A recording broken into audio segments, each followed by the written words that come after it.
എൻ്റെ പേര് മോളി പൗലോസ്. എൻ്റെ ഇടവക വെട്ടുകാട്.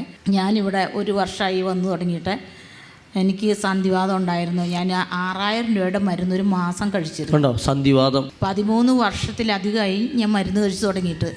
അതോടുകൂടി എനിക്ക് ഷുഗറൊക്കെ പിടിച്ചു. പിന്നെ എനിക്ക് തീർത്തും നടക്കാൻ പറ്റാണ്ടായി.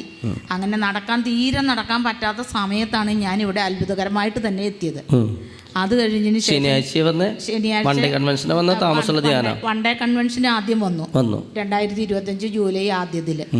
അത് കഴിഞ്ഞ് ഓഗസ്റ്റ് 10 തുടങ്ങി 15 വരെ കഴിഞ്ഞ 2025 ധ്യാനം കൂടി.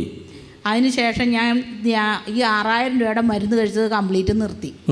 ഇപ്പോൾ അതിൻ്റെ പേരിൽ ഒരു മരുന്ന് ഞാനിപ്പോൾ കഴിക്കുന്നില്ല. ഇപ്പോൾ നാളായി. ഇപ്പോൾ ഓഗസ്റ്റിന് ശേഷം ഇതുവരെ ഒരു വർഷമായി. 1 വർഷം കഴിഞ്ഞു. ഇതുവരെ ആ മരുന്ന് കഴിച്ചിട്ടില്ല. നല്ലൊരു കൈയ്യടി കൊടുത്തേ കണ്ടോ, എന്തൊരു വലിയ സൗഖ്യമാണ് അല്ലേ.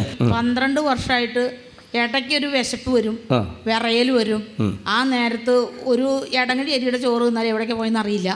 അതുപോലത്തെ വിശപ്പാണ്. വിറയ്ക്കണ സമയത്ത് എനിക്ക് എവിടെയെങ്കിലും കിടന്നാൽ പിന്നെ ഞാൻ എണീക്കില്ല. അത് കാരണം ഞാൻ ഇരുന്നും നടന്നും ഒക്കെ ആയിട്ട് കഴിച്ചു കൂട്ടും, വീട്ടിലെ പണികൾ എടുക്കാൻ ആളില്ലാത്തതുകൊണ്ട്. അങ്ങനെ ഞാൻ ഇവിടെ വന്നു. ഈ മെയ് മാസത്തിൽ വരുമ്പോൾ എനിക്ക് വലിയ കുഴപ്പമൊന്നുമില്ലായിരുന്നു. ചൊവ്വാഴ്ച വൈകുന്നേരം ധ്യാനത്തിന് വന്നു. ബുധനാഴ്ച കാലത്ത് തുടങ്ങി എനിക്ക് വിറ തുടങ്ങി.